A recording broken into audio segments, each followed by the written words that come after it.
Hello and welcome back to the Superpower Dear Die team. I'm Peter. I'm Rick, and today we're reviewing the super new How to Train Your Dragon. Now, we're having a look at James Gunn's Saving of the DC Universe Superman.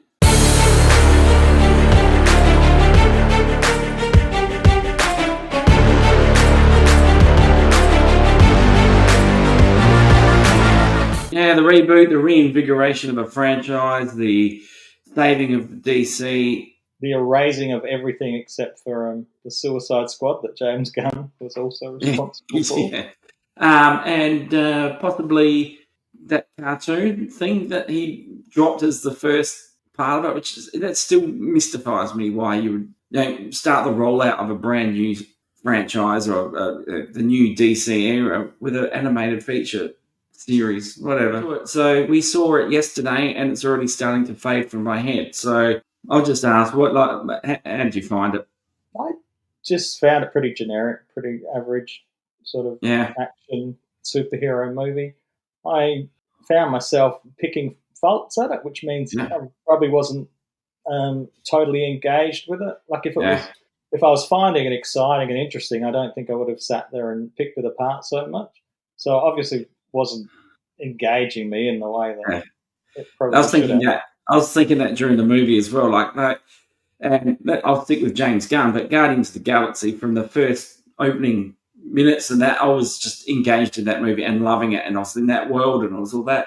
And the characters, in this one, I was the same as you. I was like going, there was parts I was groaning at. Like, I'd read some things. I tried to avoid a lot of spoiler stuff for it coming into it, which is why I wanted to see it so soon after it premiered. But I didn't. I went in with positive. I wanted it to be good. Like, I did really want to go in and want it to be good. And you're right, it was a mess. But it was a mess too. It was the tone was all over the place. There were bits, and this is the weird part. I did like bits. There was a lot to like in it. I liked Nathan Fillion as Guy Gardner. I thought the whole cast were like. I thought all of the because the characters are so familiar to us now. Lois Lane, Clark Kent, Jimmy Olsen, Perry White, Lex Luthor. Yep. I thought the whole cast were actually well suited for their role. They were good. Yeah, and there was some great dialogue in there too. There was some really strong dialogue, but it was just tonally all over the place.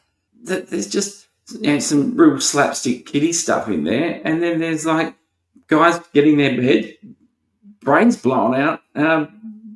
Like innocent people, yeah. And so to me, all of that, the tonal shifts and everything like that, which is kind of James Gunn anyway, but this was just not. You could have stuck any other hero in there. It didn't have to be Superman as the main character, because I don't think he was even like the main protagonist, really. I don't know. They had too many characters in there. I had a problem with how it started. I spoke to you a bit about this. I did, yeah. So I did too. Starts with a couple of lines saying about the metahumans and about this is the first time that Superman's ever been defeated. So the first thing we see is Superman defeated. And the whole opening scene is this. Everyone's seen it. If you see the trailers, it was the scene that was released out on the internet before. And to me, that's a scene that happens later on. To me, that's like right towards the end where he's beaten and he's got to work out a way to come back from that. But yeah, anyway, sorry. So I know everybody is very familiar with the Superman story, but we're not familiar with this Superman. This is a new person playing the Superman, and we need to get to know him a bit before. We need to see his heroicness. We need to see his highs before we see him at his lowest lows, but we go straight into the lows. I would have liked to have seen him rescuing people and being the hero before, and then that conflict. Because we don't really get that many hero moments. Like for the first 3/4 of the film until the end fight, he's just gets his butt kicked every single time, and he's getting relying on other people to get him out, rescue him. Yeah, and so we haven't seen him be a hero. So when at the end, when they're waving the Superman flag off for our hero, we haven't seen a hero. We've just seen a guy get his butt kicked. But but this is a new Superman. This is the new generation Superman. We should be able to see him doing the right thing. And the scenes that, like the big hero moment of him saving a girl from this massive kaiju, I mean, no, if you see a massive giant monster, there's people everywhere. There's no way there'd be people everywhere. They would have ran. Yeah. It needed to be like a natural sort of disaster, or like a train coming off a track or something, like, just the comic book superhero stuff. Like, you build him up. Anyway, he's a hero. We see how strong he is, how he can defeat stuff. A villain comes in and beats him. Oh my goodness, this villain must be super powerful. This is a real threat. But we didn't get that. We get him landing near his fortress of solitude, almost dead immediately. So and I had a big problem with that. Quickly. And I think your problems with it, problems with general superhero movies. So I get the idea that everyone's sick of the origin story of Superman. You want to, and so we're kind of landed in Superman's been around for 3 years, according to the opening sentences. I don't mind the fact that he's established who he is, but like, I agree with you. Like, this is a new guy playing him, so it'd be good to see the hero take on that, not just him getting smashed up straight away. But it could have just been like a news montage or something. Yeah, Superman saves the day again. Oh, Superman, our hero. They build him up because, like, basically he gets cancelled like halfway through the movie. Oh, I'll get into that one. An origin story works because you learn with the character and you see them developing and becoming and that's why origin stories are so perfect for a superhero film, because and I know you're taking on that journey with him. I would have been fine with it starting with him in Metropolis, and he's already established. I would have been okay with that. Yeah, because you don't need to see the growing up with Ma and Pa Kent again, probably. But it was just the fact that we didn't see him being a hero. We just saw him having his butt kicked time and time again until the end. And the big reveal of who was kicking his butt. Yeah. So there was a scene in there because you just reminded me when you were talking. So when the public opinion turns against him and how quickly it just goes from. So like, if this is a guy who has been a hero and been doing heroic stuff, we haven't seen it. Like it went from, oh, you've just saved us from this big thing or whatever, and then hang on, a social media thing of Lex's. And everyone's just straight away, everyone has just turned on him. Like, no one's sitting there doubting. Except Lois. Oh, well, she was still 50-50, I reckon. Just the way that whole thing turned, and no one just even questioning, hang on, is this even real? Oh, yeah, it's real. Bang, start throwing cans at him. Maybe that's James Gunn having a bit of a dig about how social media influences movies. I think very much so. I think that there was some political stuff in there, and I think there was a big comment on the cancel culture, I think. Did you? And that takes me to one of the most stupid things that I saw in the movie. Like, apart from the stupid pocket universe thing, where are they getting all this tech from? Like, how is he building this? It just annoys the crap out of it. It takes me right out of the movie when you're going, hang on. Like, I know Superman's from another planet and you've got all this other stuff going on, but at least try and keep some semblance of grounding. Didn't he recreate the Big Bang and made it a portal or something? But the monkeys who were typing on, they were responsible for all the bad social, all the bad social media content. Like, as soon as I saw the monkeys typing, I went to that Simpsons episode where Mr. Burns has got it was the best of times. It was the blurst of times. And another gripe I've got is the casting of Ma and Pa Kent, who were just awful. Like, they were. If you could try and cast them, like you said, most of the rest of the cast was good. These two were terrible. Like, they've gone from Kevin Costner and Diane Lane to Ma and Pa Hillbilly. Yeah, Ma and Pa Kettle. There were things I liked about it. I'm not going to trash it completely. I wouldn't recommend it as a movie to go see on the big screen, but I think you said after we saw it, it's about James Gunn ticking the James Gunn. It is ticking the James Gunn. It's like a dramatic moment followed by a joke. Tick.